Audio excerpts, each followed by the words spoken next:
Marc, je peux te demander ce que tu cherches là quand tu réfléchis. Mais dans la mesure où l'espèce de petite vasque, enfin, je ne sais pas comment on peut appeler ça, n'est pas en place,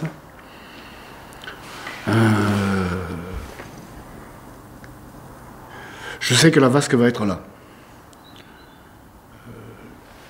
Mais il faut qu'il y ait une cohérence aussi avec la position de la jambe. Il faut qu'il y ait un lien. Il faut trouver une résonance entre la vasque et la jambe. Donc déjà, je commence à réfléchir parce que est-ce que la vasque va être là ou est-ce qu'elle va être là? Je ne sais pas.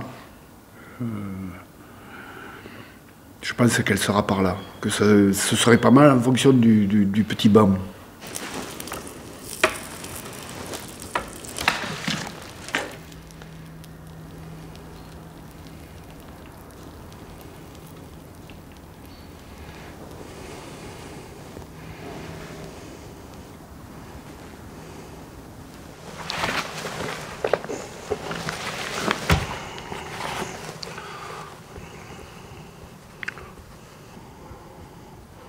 Je cherche la vérité, mais la vérité vraie, pas la vérité apprêtée, pas le personnage qui pose. Je travaille toujours sans modèle.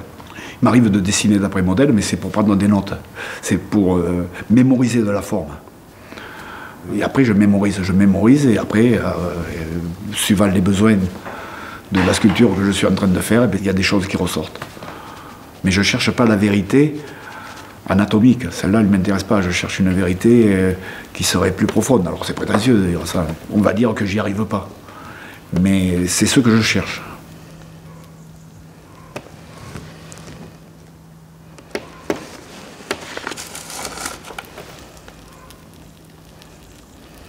Et si je suis sculpteur, c'est pas pour m'exprimer, c'est pas pour parler. Si je voulais parler, je serais soit conteur, soit écrivain. Mais je n'aurais pas choisi la sculpture. La sculpture, elle dit rien. La sculpture est muette.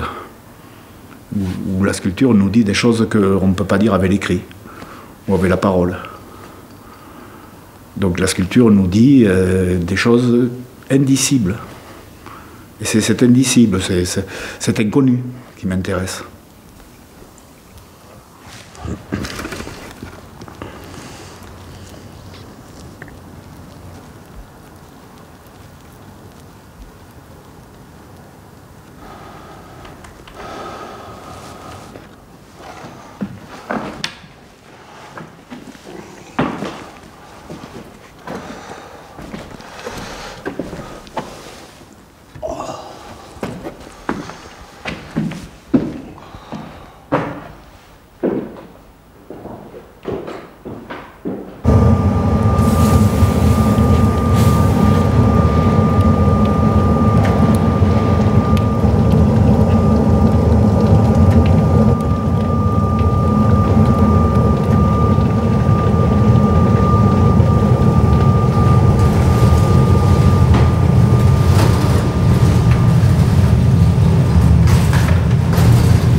si je m'attaque à du plâtre à essayer de reproduire un bout de bois, je vais y passer des heures et des heures, alors que le bout de bois, il est tout fait, quoi.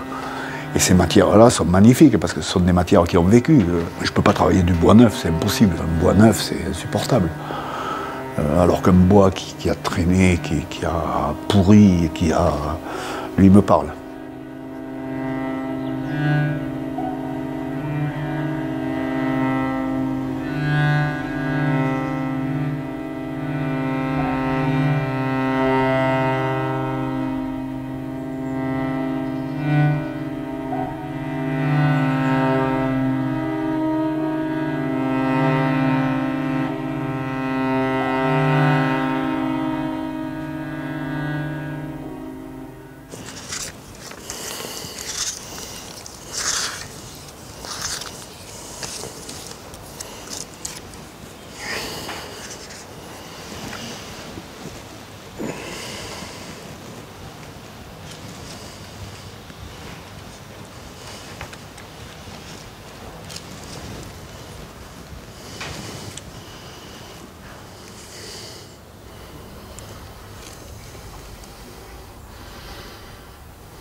Tu dis que les gens ont une perception de ton travail sombre. Toi, tu la comprends, cette perception? Oui. Ah, ben, je ne suis pas... Mais c'est pas ton intention. Ah non. De toute manière, j'ai pas d'intention. Si ce n'est essayer d'équilibrer un volume dans l'espace, ce qui est le b.a.-ba du sculpteur. Mais je suis quand même obligé de reconnaître que quand je fais le tour de l'atelier, c'est pas une sculpture joyeuse, mais dans sa première lecture. Elle est joyeuse si on accepte de la regarder, si on accepte de rentrer dedans. Il y a des gens qui pensent que je dois être sombre, enfin lugubre, quoi. Enfin, bon, ce qui est loin d'être mon cas. Hein. Moi, non, il y a même des gens qui se disent celui-là, il doit être bizarre, quoi. Alors que je suis d'une platitude, d'une simplicité, d'une naïveté, enfin, d'une... Et puis j'aime la vie, quoi. Voilà, et je fais cette sculpture parce que j'aime la vie. Si je n'aimais pas la vie, je ne ferais pas cette sculpture.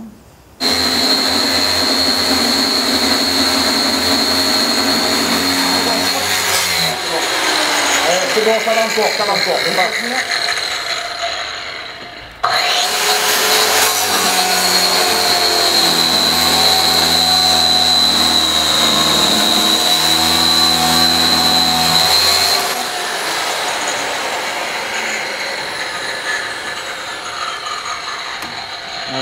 ça va faire un peu. Juste faire attention aux oreilles là, à la mèche de cheveux parce qu'elle est vite. Donc, voilà, c'est bon, on va découper maintenant là-bas.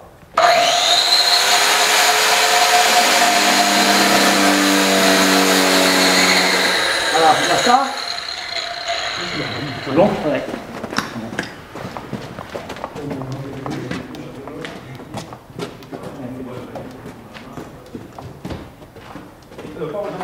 Merci. C'est Clément, c'est ça?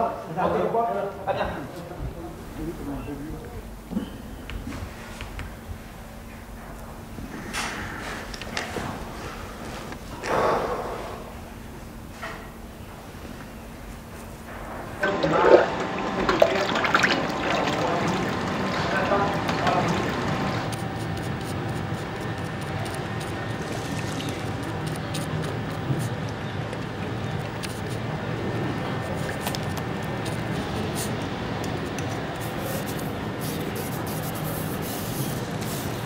c'est un peu spectaculaire. C'est vrai que quand on voit son travail cassé, aujourd'hui ça me fait rien parce que je le sais en commençant. Je sais très bien que mon plâtre n'est pas pérenne, d'une manière ou d'une autre, il n'est pas pérenne. L'essentiel, c'est le moule. Le moule est conservé. Mon modèle, je m'en moque. Le but, c'est de réaliser un bronze.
Une sculpture qui marche bien, elle se fait toute seule, quoi. J'interviens, c'est bien moi qui fais quelque chose, mais quelque part c'est la sculpture qui va guider à mesure. Les bras, ceux qui ne sont pas mis, je ne sais pas du tout où ils vont. Hein. Mais en fonction des premiers, à la limite tu travailles sur le premier et après ça s'enchaîne. Il y a une espèce de logique, il faut arriver à construire tout simplement les choses. Mais le point de départ, c'est toi qui le donnes. Mais oui, oui, bien sûr. Mais non, mais il vient d'où ce point de départ là? L'envie de bâtir un mur.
logiquement, c'est impossible que je l'amène pas au bout.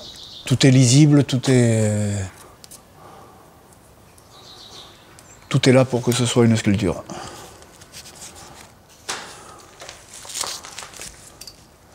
Après, il reste 2-3 mois de travail.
D'avoir mon musée ici, savoir que mes sculptures sont posées là pour quelque temps, et j'espère pour beaucoup de temps, c'est même pas bizarre, c'est même pas étonnant, c'est même pas surréaliste, c'est impossible.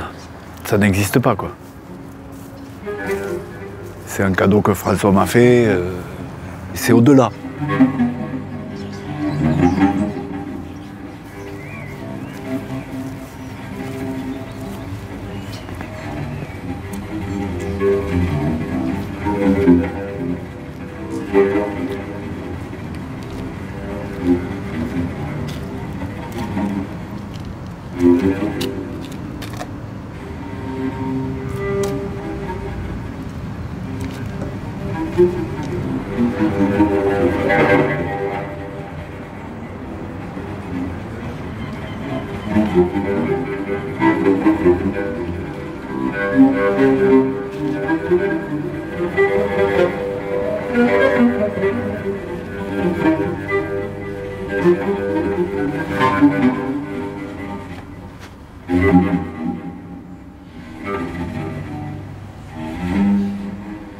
À l'origine, ma soeur s'était fait tailler une cheminée en pierre tendre et il restait des chutes. Et j'ai voulu gratter ces cailloux avec un marteau et un tournevis pour voir si c'était dur, la pierre, je sais pas, qu'est-ce qui m'est passé par la tête.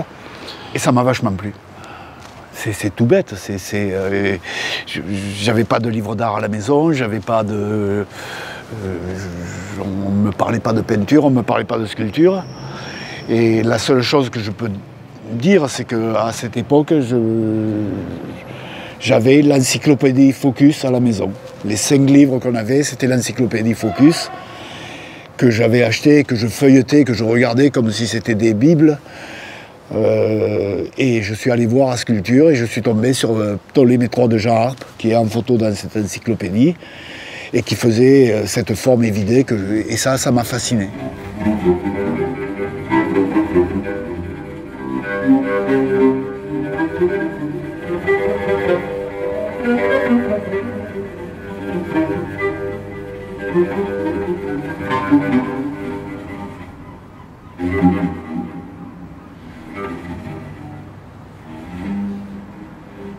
On peut dire que ma sculpture en général est un hommage à ma mère et ma grand-mère. Et à travers ma mère et ma grand-mère, je rajouterai même Cathy maintenant dedans, aux femmes de ma vie, quoi, que j'ai aimées et que j'aime.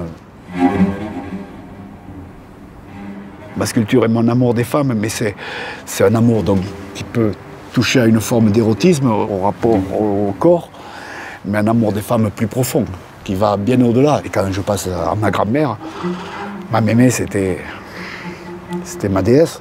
Et ma mère, c'était... Voilà. C'est terrible. C'est terrible de savoir qu'on perd des êtres chers, quoi. Mais ils me nourrissent. Ils me nourrissent, ils sont là, présents en permanence. Le seul truc, c'est que voilà, je suis là aujourd'hui dans un moment agréable, dans un lieu paradisiaque, et que ma mère n'ait pas vu Ce qui m'arrive aujourd'hui, pour moi, c'est le regret de ma vie. Parce que quand elle est décédée, ça commençait à mieux marcher, mais elle est morte en s'inquiétant pour moi, quoi. Et ça, c'est pas bien.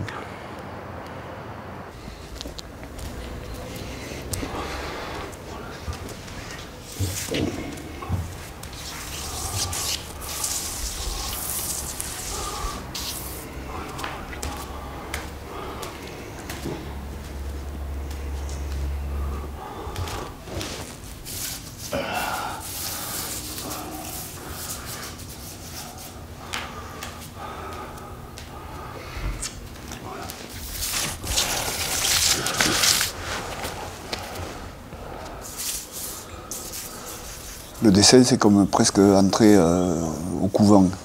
C'est des périodes où on s'y met, où on pense qu'à ça, et c'est fatigant. C'est étonnamment fatigant, parce que les gens croient que le dessin, c'est quelque chose qu'on pourrait faire en dilettante, tranquillement. Non, c'est pas du tout le cas, quoi. Enfin, en tout cas chez moi, peut-être pour d'autres, je sais pas. Chaque trait remet en cause le dessin, ce qui n'est pas le cas en sculpture. En sculpture, c'est pas un trait qui, sur de la terre, n'importe quoi, un trait comme ça, qui remet en cause la sculpture. Le dessin est remis en cause en permanence. Et donc ça fait qu'on est toujours dans une... Enfin, je suis toujours dans une tension. Alors peut-être aussi que je manque de maîtrise, c'est vrai aussi, sans doute. Mais chez moi, c'est vraiment... quelque chose qui me fatigue beaucoup, quoi, qui me met en tension, qui me met en pression. J'ai peur quand je dessine, toujours peur. Alors j'ai peur quand je sculpte, mais moins. Le dessin, j'ai peur. Ce dessin-là, je sais pas, ça va peut-être pendant une semaine, mais pendant une semaine, c'est une semaine de peur.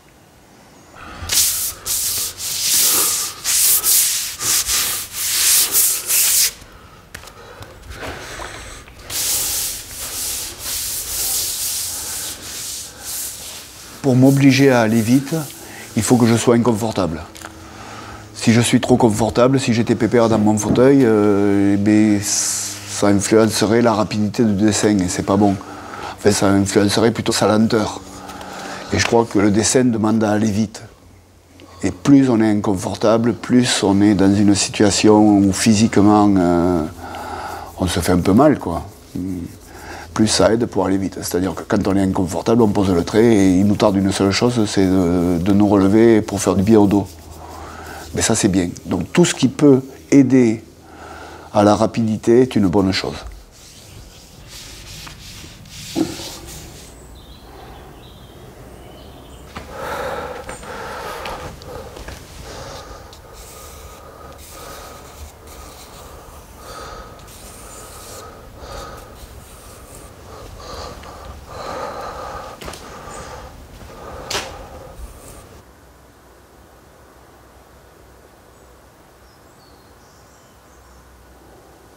Peut-être que j'essaierai même d'y mettre un peu de couleur. Ce qui chez moi est énorme.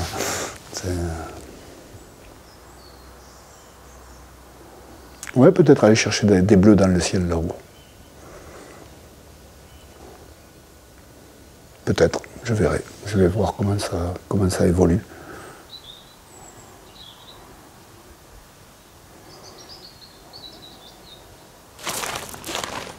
C'est incroyable.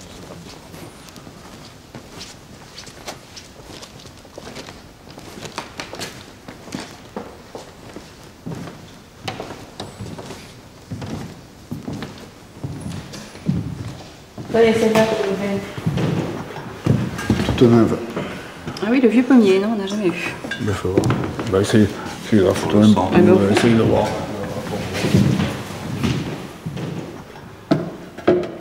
Comme ça ou dans un autre... Attends, on verra. Il faut voir avec le reste. Peut-être qu'on va être embêté avec... Maintenant, on va pas voir. Ça, c'est une ancienne, hein. Le contraire. Ouais, inverser les deux. Le contraire, ça.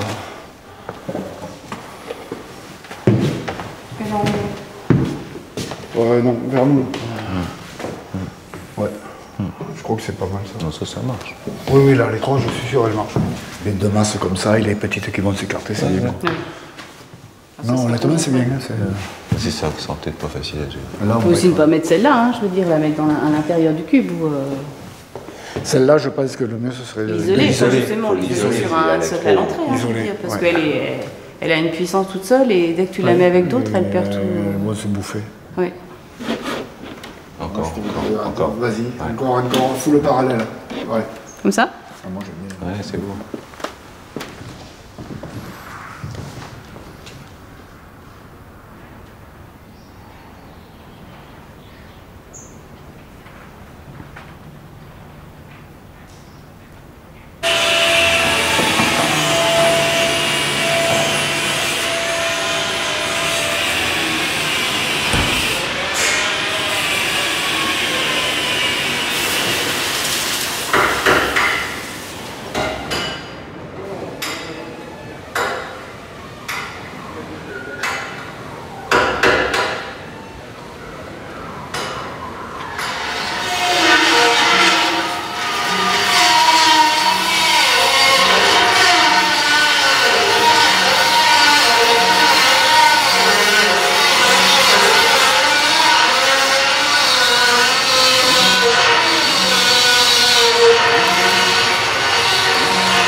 Il y a 2-3 bricoles que j'ai vues dans les doigts, tout ça, il va falloir regarder ça. Est-ce que tu peux venir essayer de me chercher un petit noir profond là? Ouais. Tu vois, rentrer comme ça. Ça, descends-le-moi par là. Et tu viens me chercher des matières et des...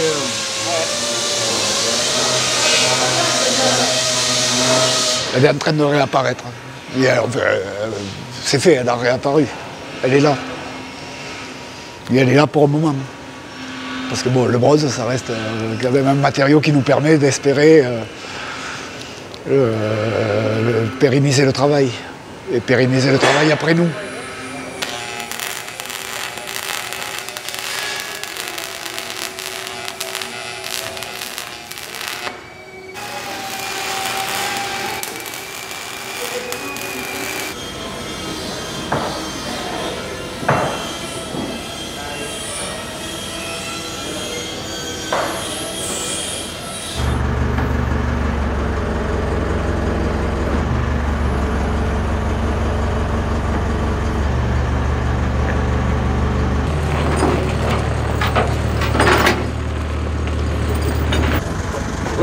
C'est bon? Il te va ou pas? Moi j'y suis embuté.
Attends que je descende.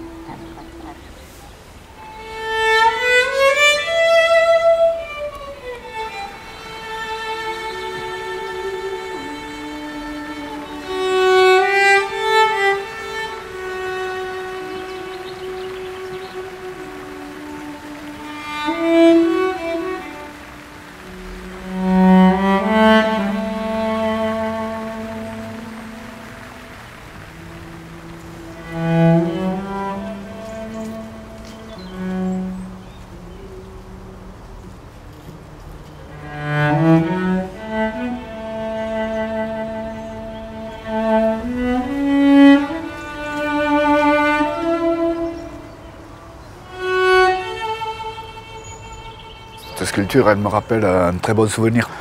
Elle fait référence à la naissance de mon fils aîné. Et comme de nombreux parents, je l'ai mis dans un parc quand il était tout bébé. Et je détestais ça. Vraiment, j'avais horreur de mettre mon fils entre 4 barreaux. C'était déjà l'exclure de notre environnement, puisqu'on le met dans un endroit et puis on le met entre des grilles, quoi. C'est terrible. Même si un jour, ce que j'espère, je deviendrai grand-père. Et si on me confie un de mes petits-enfants, je le remettrai dans un parc parce que j'ai la maison qui est dangereuse. Et je ne voudrais pas qu'il tombe. Mais cette idée, enfin voilà, mettre son gosse dans des grilles, c'était terrible pour moi. Et j'ai dit un jour, je ferai une sculpture qui racontera ça. Et j'ai attaqué ce gosse dans un parc qui est vraiment au format d'un parc d'enfants normal. Et cette sculpture, c'était vraiment raté, ça ne marchait pas, c'était mauvais. Et donc, en désespoir de cause, j'ai sorti le gosse. J'y ai mis d'abord une naine, parce que le format me rappelait celui d'un enfant, c'était mauvais.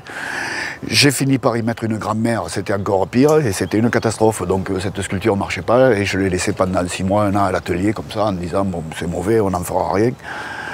Et un jour, en rentrant à l'atelier vers minuit pour travailler, à l'époque, je travaillais beaucoup la nuit, ce que je ne fais plus. Je rentre, je vois cette grand-mère dans le parc, et j'ai dit, mais que t'es con, il faut le remplir. Alors je sais aussi que le fait de l'avoir rempli comme ça apporte une interprétation qui n'est pas la bonne, qui n'est pas juste. Puisque nombre de personnes me disent que c'est une sculpture qui pour eux fait référence à la Shoah. Ce qui, oui, si je me place en tant que spectateur, effectivement, je peux ressentir ça. Mais j'ai jamais traité la Shoah et je la traiterai jamais. Pour une raison très simple, déjà je ne l'ai pas vécu, je n'ai pas été marqué dans ma chair, donc je considère que c'est un sujet que je n'ai pas le droit de traiter. Je sais, je ne suis pas naïf, et je trouve même que c'est une bonne chose que des gens voient dans mon travail des choses que j'y mets pas. S'ils le voient, c'est que ça y est quand même. C'est qu'il y a sans doute quelque chose qui... Si pour moi cette tête est rigolote, ben c'est que sans doute elle est rigolote. Si l'autre il voit de la tristesse, c'est sans doute aussi qu'il y a de la tristesse. Donc je crois qu'une œuvre, mais je parle en général, je ne parle pas des miennes, mais qu'une œuvre dépasse son auteur, c'est une très très bonne chose. De toute manière, dans 50 ans, je ne serai plus là pour justifier de mon travail. Je ne serai plus là pour l'expliquer, donc le seul truc qui reste, c'est la beauté.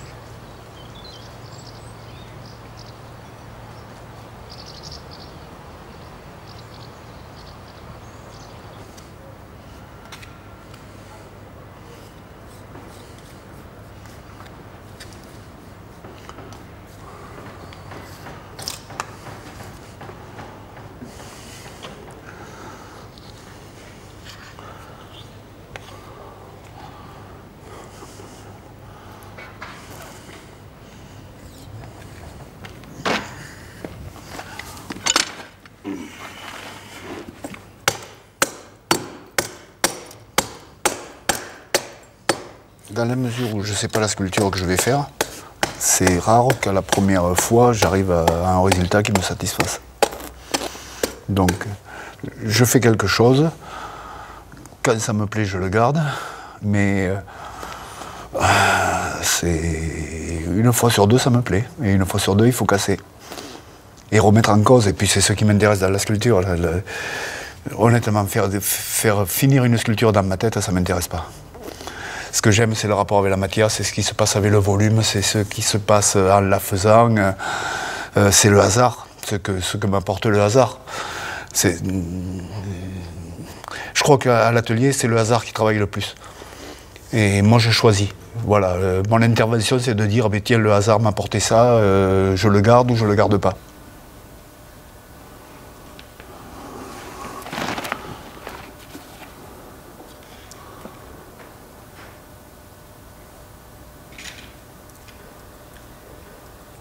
Là, je ne me rappelais même pas qu'il y avait du bois en dessous, donc évidemment qu'il y en a trop qui part. Mais s'il en tourne, là, j'ai décidé de boucher ce trou. Mais j'aurais très bien pu le garder. Mais je ne maîtrise pas grand-chose. Et à vrai dire, je ne maîtrise presque rien. Et j'aime ce côté d'accepter la surprise. Bon, on va laisser le trou. Hein. Si ça ne veut pas y rester...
J'aime bien travailler des matériaux qui me parlent. Les terres que j'utilise, c'est pas n'importe quelle terre, c'est des terres que je vais chercher dans une carrière de l'autre et que je garde précieusement.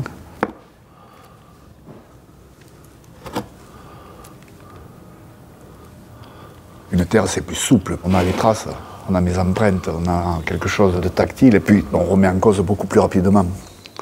C'est-à-dire que prendre la sculpture et la tordre comme ça avec du plâtre, c'est impossible. Donc ça permet de chercher plus vite et ça apporte aussi de la souplesse. J'efface en faisant ça. Voilà, je suis en train d'effacer là. Et évidemment qu'il y a un rapport à la disparition, évidemment qu'il y a un rapport au temps. Et ça se fait dans la terre, quoi. Alors, sur des formats comme ça, qui sont vraiment trop petits, mais quand on le fait sur des volumes un peu plus importants, c'est magnifique, quoi. On est dans la sculpture, on est vraiment en train de... On rentre dedans, on rentre plus facilement dans la sculpture et dans cette chose qui fait disparaître. Donc c'est montrer la disparition, c'est quelque chose de cet ordre. Et qu'est-ce que tu cherches, toi, à faire disparaître? Le temps. Oui, ou ma peur du vide, ma peur de l'absence, ma peur de...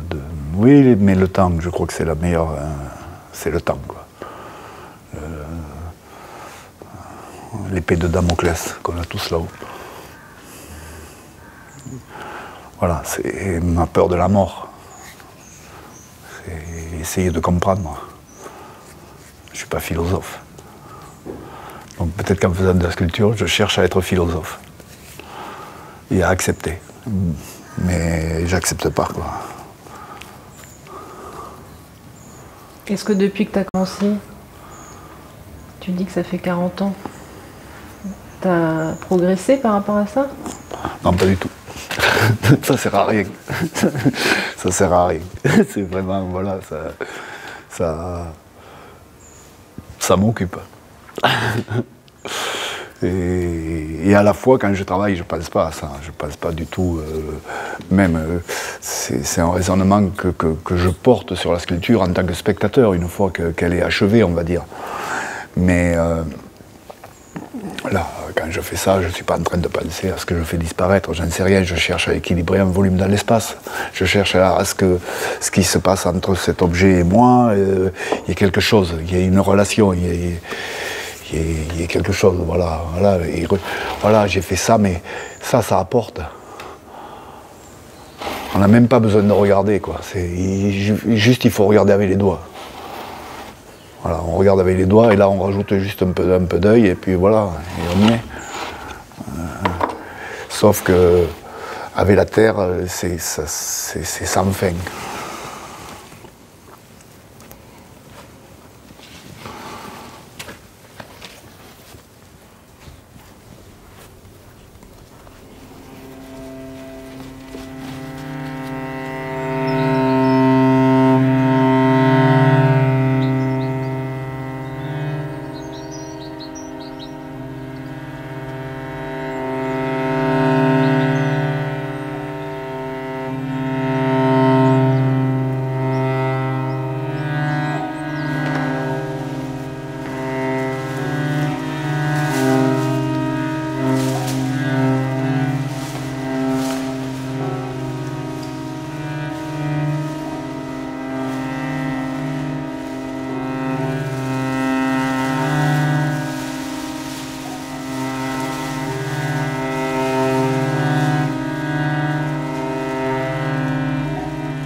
Je pense qu'on aura suffisamment de transparence au niveau du vitrail.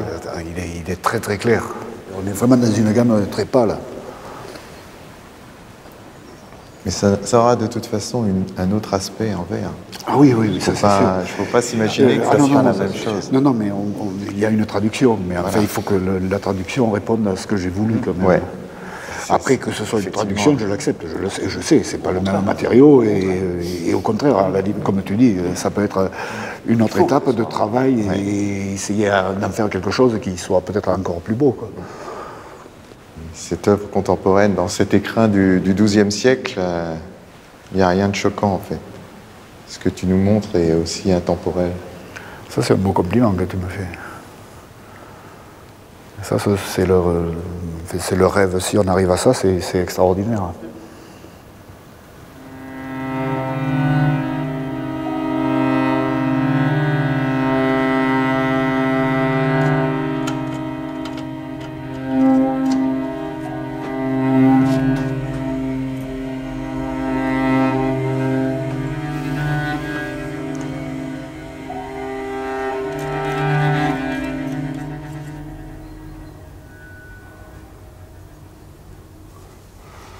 Ce qui m'intéresse là-dedans, c'est qu'il y a 13 personnages collés et que c'est 13 solitudes, quoi, déjà. C'est la première des choses que je vois, là. Si on regarde bien toutes les têtes, il n'y en a pas une qui regarde dans la même direction. C'est-à-dire qu'ils sont déjà isolés par leur regard. Donc c'est un groupe, mais qui n'est pas ensemble. Et j'aime bien cette vision des choses. C'est mon côté individualiste qui ressort. C'est une réelle opposition entre ce qui est montré au premier abord, ce qu'on voit en première lecture, et si on prend un peu plus de temps, de découvrir qu'en définitive, cette première lecture est complètement fausse. Et c'est je crois que toute ma sculpture est construite comme ça. Depuis toujours. J'ai toujours... la forme masque quelque chose qui se dévoile plus lentement, qui demande plus de temps à être lu.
Tu vois là-bas, on voulait en faire un site exclusif. Le musée sous-marin Marc Petit. Il devait être d'accord.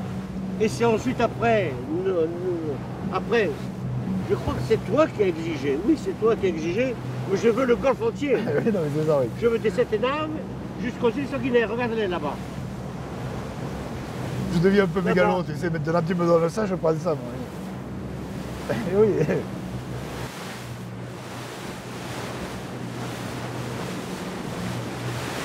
Ça, c'est celle qui est à l'origine des projets. Pauvre, elle est immense. Hein. Pauvre là. Attends, on n'a pas changé. Tu n'as pas... Ah, j'ai retravaillé. Ah, tu as retravaillé. Toutes oui, les parties que tu vois là, qui sont un peu plus sombres, ça a été oui. là, elle est finie, elle est achevée. Moi, le truc, ce serait que celle-là, on l'immerge le jour de l'inauguration. C'est ça mon projet. Donc imagine, on fait venir les gens qui sont invités, ils se débrouillent, ils louent des bateaux ou ils viennent comme ils veulent. Et cette sculpture, on a tout prévu et on l'immerge le jour de l'inauguration à 11h le matin ou à midi ou à 4h. Oui. Et là, je la verrai. Et tu la vois descendre, faire presque un rocher de plus, mais qui n'a pas poussé. Les oiseaux, on pose une structure en ferraille et on suspend les oiseaux par des câbles. Il y avait les courants marins, tu as les oiseaux qui flottent dans la mer. Ce serait drôle d'avoir ça. Mais grand, hein, il faut que les poutrelles, elles font peut-être 7-8 mètres, 10 mètres sur 10. Et tu as ces 5 oiseaux qui se baladent au gré des courants marins. Et alors après la dernière, là, on crée une archéologie de sculpture de Marpetit. Donc on moule tout ça en béton et on fait comme si la sculpture elle s'était cassée la gueule et qu'elle s'est cassée en morceaux. Et ça devient une archéologie. Et les plongeurs... Une épave. Oui, une épave, les morceaux de sculpture. Et tu mets... Là, j'ai plein de moules. Je tire des têtes, je tire des mains, des torses, n'importe quoi. Et on fait un site archéologique de sculptures. Comme si c'était des sculptures qui étaient là depuis 3000 ans. Et que les marins vont aller chercher. C'est exactement ce que dit Olivier. C'est vrai. Que ce que tu cherches, c'est d'avoir toujours été là. Et bien tu vois, je remonte le temps. Je remonte le temps et je l'accélère. Alors le problème de l'inspiration, en règle générale, je dis que je ne suis pas inspiré. Ce qui est vrai, mais ce qui est faux à la fois. C'est pas une inspiration, c'est pas tiens, Eureka, j'ai eu l'idée du siècle, Eureka, tiens, cette nuit j'ai rêvé à cette sculpture et ça va être génial. Ça marche pas comme ça. Mon inspiration, c'est toi, c'est l'attache d'une oreille, c'est un nez, puis c'est une discussion. C'est une personne, c'est quelque chose. Mais en règle générale, je crois que dans ma sculpture, il y a une évolution. J'ai été inspiré le jour où j'ai fait ma première sculpture quand j'avais 14 ans. Et vu que ça m'a intéressé, tu es en train de bricoler, tu as 14 ans, tu n'y connais rien, tu bricoles ton truc. Et tu te dis, ah ça m'intéresse, mais au lieu de faire la tête avec un nez comme ça, je vais essayer de faire le nez mieux. Parce qu'à l'époque, je ne savais rien faire. Donc il s'agissait à l'époque de faire mieux le nez, ou un nez qui ressemble plus à un vrai nez. Et le jour où on sait faire le vrai nez, on se dit, tiens, je vais essayer de faire une oreille. Et quelque part, c'est une suite logique. C'est quelque chose qui s'enchaîne. Une sculpture en apporte une autre. Et depuis, je ne suis pas inspiré. Je suis inspiré quand François me propose ce lieu. Mais j'ai pas dit Eureka, j'ai dit tiens, mais je vais faire le portrait de François. Qu'est-ce que c'est François? François, c'est quelqu'un qui me paraît plus grand que moi. C'est quelqu'un qui me paraît plus grand que nous. C'est quelqu'un qui me... Comment je vais donner cette grandeur tout en le rendant à l'échelle humaine, tout en le rendant à la grandeur normale. Et je crois que j'y suis bien arrivé, puisque quand je m'assois à côté, je me sens tout petit. C'est ça l'inspiration, et celle-là, elle a donné des sens à d'autres qui ont donné, parce que ça m'a permis d'allonger le torse, ça m'a permis de raccourcir un peu les jambes pour donner l'impression que c'était plus grand. Et le fait d'oser faire un torse aussi long, eh bien, je suis sûr que, alors là je ne suis pas historien de mon travail, mais je suis sûr qu'un historien, s'il se penche sur la chronologie de mon travail, trouvera qu'à partir de la Douce du Lazaret, les torses se sont agrandis. Et bien après les torses, peut-être qu'un jour j'agrandirai les oreilles ou j'agrandirai le nez, je ne sais pas. J'agrandirai quelque chose. Faire de la sculpture, c'est essayer d'être plus grand dans l'espace. Et voilà, il y avait la Douce, je crois que j'y suis arrivé. C'est-à-dire que quand j'étais jeune, j'ai appris mon métier. Donc on a très rapidement plein de petites réussites. Un jour on sait faire un nez, un jour on sait faire une oreille, un œil, et après on sait faire une tête, après on sait faire un torse. Donc c'est... Vu qu'on démarre de zéro, pour monter la première marche, c'est très simple. Pour monter la seconde, c'est un peu plus compliqué. Pour monter la troisième, ça l'est un peu plus. Donc ça, déjà, il y a l'apprentissage du métier qui est compliqué, mais après, il y a la sculpture. La douce du Lazaret, elle est faite. J'ai plus besoin de la faire. Je ne vais pas en refaire une. Donc à mesure, j'ai l'impression d'épuiser. Donc ça devient de plus en plus compliqué de faire de la sculpture. Et ça, je ne suis pas le premier à le dire, mais c'est une vérité que je ressens en permanence. J'ai de moins en moins de joie à travailler. J'ai de moins en moins de plaisir. J'ai de moins en moins de... Par contre, quand par bonheur, j'ai un vrai plaisir, j'ai l'impression d'avoir une belle réussite dans les mains, la joie est beaucoup plus grande que la petite joie que j'avais le jour où j'ai fait mon petit nez, quoi, où je suis arrivé à faire mon nez. Ça devient de plus en plus complexe et c'est à la fois ce qui est vachement beau parce que j'ai de plus en plus de métiers, je suis de plus en plus habile, je sais de mieux en mieux faire. Aujourd'hui, faire une tête, je sais faire une tête, je sais faire un pied, une oreille, ce que vous voulez, quoi. Sauf que faire une sculpture, je sais pas faire. Je sais pas faire une sculpture. Je sais faire les sculptures que j'ai faites, je peux dire j'ai fait ça. Mais la sculpture demain, je ne sais rien. Et demain, elle est plus compliquée que celle que j'ai fait hier.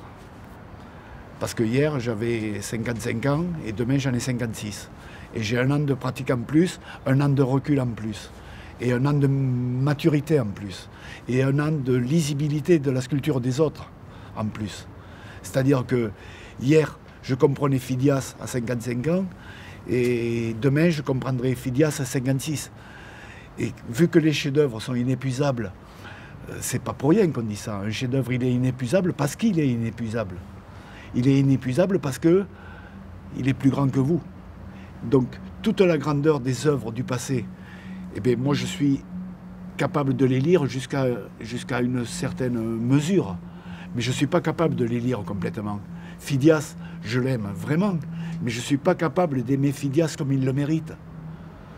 Je le lis, je le lis à mon âge. Et je suis sûr qu'à 90 ans, je le lirai mieux, je le comprendrai mieux, mais il me dépassera encore. Donc, pour moi qui suis sculpteur, qui essaie d'être sculpteur, Phidias m'apporte tout le temps et me dit « Ben non, mon petit coco, t'es encore loin, quoi. T'es pas arrivé. » Donc la sculpture devient de plus en plus difficile. Plus je grandis, plus j'ai de maîtrise, plus j'ai de connaissances, plus je me sens petit. Donc c'est un métier désespérant. Quand tu as commencé, tu m'as pas encore vraiment parlé de comment ça se passait quand tu allais voir tes profs. Comment ça se passait, ta relation? Bon, la relation était bonne avec Fournier, elle était simple, puisque lui, il m'a appris quand même vraiment au tout début, enfin au tout début, pas tout à fait au tout début, mais pratiquement au tout début. Il m'a appris le b.a.-ba, donc avec lui c'était que du plaisir, parce que quand on ne sait pas faire un nez, bon, au bout de quelques jours, 6 mois, ou enfin un moment, on sait faire un nez, donc ce sont des toutes petites joies, mais fréquentes. Donc avec Fournier, j'ai progressé très très vite. Donc c'était vachement bien. Lui était content parce que ce qu'il me racontait portait ses fruits, donc il avait l'impression que je faisais attention à ce qu'il me disait, donc c'était valorisant, je crois, pour tous les deux. Et pour moi, c'était vachement bien. Très vite, mais comme n'importe quel imbécile peut apprendre le métier en 6 mois. Si on prend un imbécile à côté d'un sculpteur qui sait faire une tête, au bout de 6 mois, s'il ne sait pas faire une tête, c'est à désespérer. La sculpture, c'est un métier qui s'apprend comme plombier, maçon ou plâtrier, quoi, enfin, ou ce qu'on veut, quoi. C'est un métier. C'est lui qui t'a appris, c'est Fournier qui t'a appris. Fournier m'a appris vraiment les bases, et si j'avais pas eu Fournier, j'aurais perdu un temps énorme. Simplement comprendre qu'une tête c'est pointu, ça a 2 plans. Si personne ne vous le dit, vous allez finir par le trouver. Hein. Mais ça va prendre 6 mois, 1 an, 2 ans, 3 ans. Quelqu'un vous le montre, 30 secondes après on le sait, 30 secondes après on l'a compris, quoi. Donc Lorquin, Fournier m'a appris vraiment tout le métier, les bases. Comprendre qu'un sein, comment ça s'accroche le sein, ça s'accroche pas n'importe comment, si on l'accroche à l'envers, ça ressemblera jamais à un sein, quoi. Il y a un plan. Et ça, c'est toi qui es allé le voir pour ça? Comment ça s'est passé? je l'ai rencontré lors d'un stage de tailleur de pierre, puisque j'avais décidé de devenir sculpteur, et que pour moi, sculpteur, c'était Michel-Ange. Et Michel-Ange, donc j'ai pensé que la première des choses à faire, c'était tailler la pierre, enfin apprendre à tailler la pierre. Et dans ce stage, il y avait Fournier qui donnait un cours de sculpture, une après-midi ou une journée par semaine, je ne me rappelle plus exactement. Et donc on a commencé à sympathiser et à bavarder un petit peu, et je lui ai dit que je faisais de la sculpture et que je voulais devenir sculpteur. Il m'a dit, mais montre-moi ce que tu fais, quoi. Voilà, et à partir de là, il m'a corrigé, quoi. Et j'avais 17 ans, je crois. Et lui m'a corrigé très, très longtemps.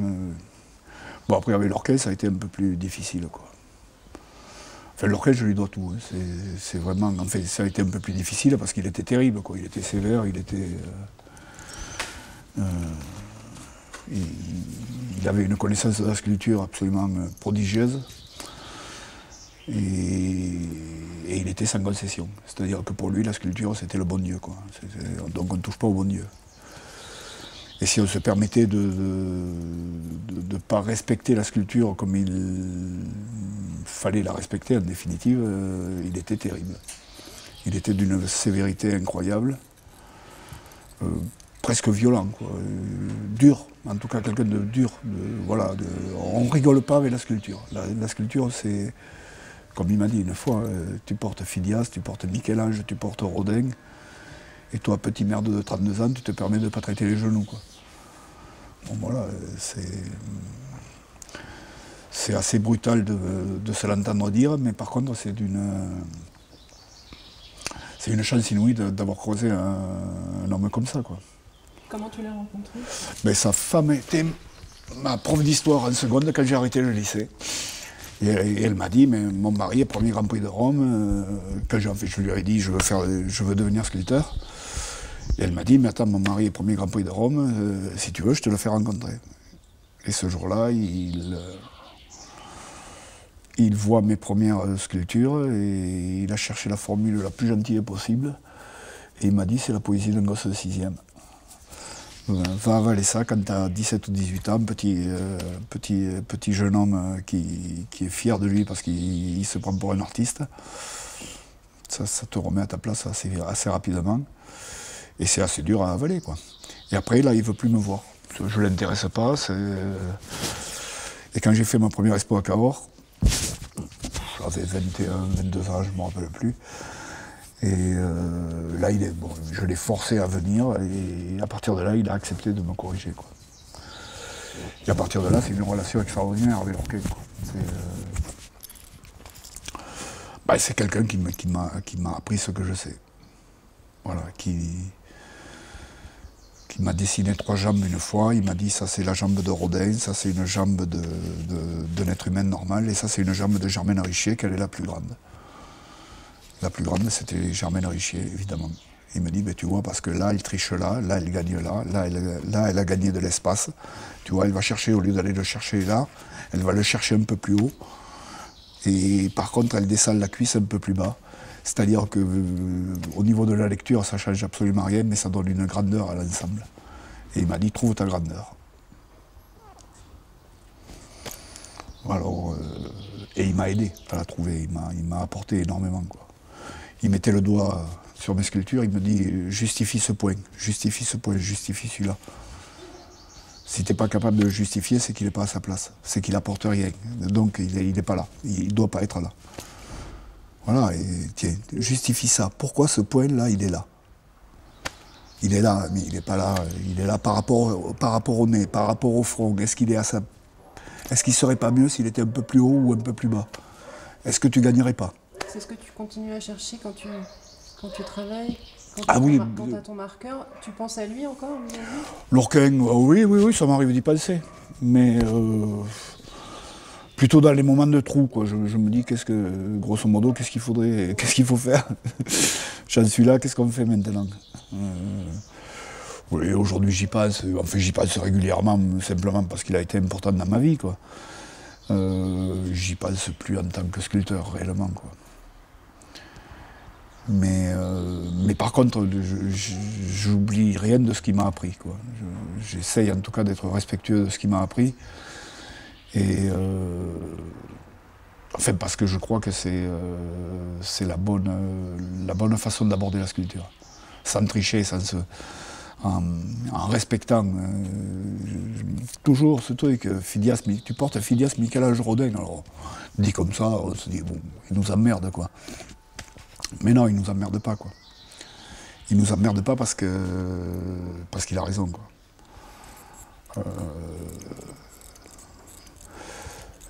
Voilà, Phidias, c'est sans doute le dieu des sculpteurs. C'est lui la jauge. C'est facile, on prend un objet sans intérêt et on dit tiens, j'ai fait aussi bien, ça c'est facile, quoi. Par contre, aller essayer d'affronter Phidias, on sait qu'on n'y arrivera pas, donc c'est désespéré. Et par contre, si on veut essayer d'arriver, il faut oser y aller, quoi. On peut se contenter de faire des petites choses. Un, c'est pas valorisant, et puis deux, ça reste des petites choses. Et du coup, tu penses que lui, en fait, en te brutalisant d'une certaine manière, parce que quand tu en parles, quand tu écris, en parlant de lui, tu dis que personne n'a jamais été aussi méchant avec toi. Méchant, c'est pas le mot. Enfin, méchant, aussi dur. Aussi dur, Méchant, non, il n'était pas méchant du tout. Enfin, il n'était pas méchant, il était terrible. Il était cassant, il était... oui, dur. C'était un homme dur. Mais un homme dur pour de bonnes raisons. C'est pas dur pour être gratuit, c'est pas, tiens, je vais faire mon kéké, je vais faire le prof, quoi. C'était pas du tout ça. Je pense en plus qu'il a été dur parce que, justement, pendant 4, 5 ans ou 6 ans, il n'a pas voulu me voir, je ne l'intéressais pas. Enfin, il l'a écrit, donc je peux le répéter. Je sais qu'il aimait mon travail et qu'il respectait mon travail. Donc il trouvait sans doute dommage pour des histoires de fainéantise ou de pas connaître, ou de ne pas savoir, ou de ne pas oser affronter la sculpture. Sans doute qu'il trouvait ça dommage que je gaspille un truc comme ça, quoi. Donc c'était quelque part une marque de confiance et de respect. Et c'était une appréhension d'aller le voir pour lui montrer quelque chose parce que... Ah, il est mort, j'avais 38 ans. On a dû se le voir quelque temps avant qu'il décède. Et chaque fois, je crois que je suis jamais allé voir Lorquin sans avoir la trouille. Alors qu'on était copains, à la fin, c'était évidemment, on n'avait plus du tout... à 35 ans, j'avais plus les relations avec lui que j'avais quand j'en avais 21 ou 22, quoi. Mais j'avais toujours la trouille. Mais vraiment, toujours peur. Parce que j'attendais. J'attendais qu'il m'apporte. Et donc, voilà, c'est quelqu'un qui manque, quoi. Qui me manque à moi, et je pense qu'il manque. Enfin, quand on voit ce qui est produit aujourd'hui, on se dit que des Lorquin, il en faudrait quelques-uns pour remettre les choses en ordre.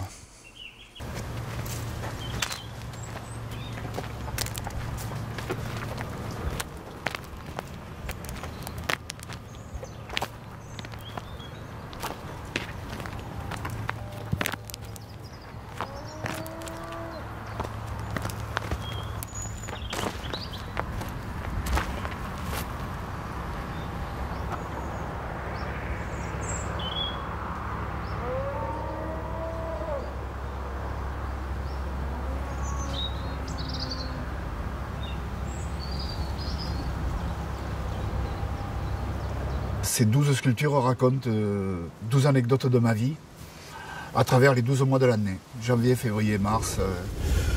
Et ça a été un gros travail qui m'a épuisé. Jamais, je crois, de ma vie, j'avais tiré aussi fort sur la corde. Et vraiment, je suis allé au bout de ce que je pouvais donner. Et j'avais un seul problème, c'est qu'en janvier, j'avais des choses, février, j'avais quelque chose, mars, j'avais quelque chose, novembre, j'avais rien. Donc j'ai laissé le novembre pour le dernier, c'est la dernière sculpture que j'ai faite, parce que j'avais aucune idée et j'espérais que quelque chose arrive. Et vu que j'étais vraiment très fatigué, très épuisé et pas très bien moralement, je me suis dit, c'est simple, tu vas mourir en novembre.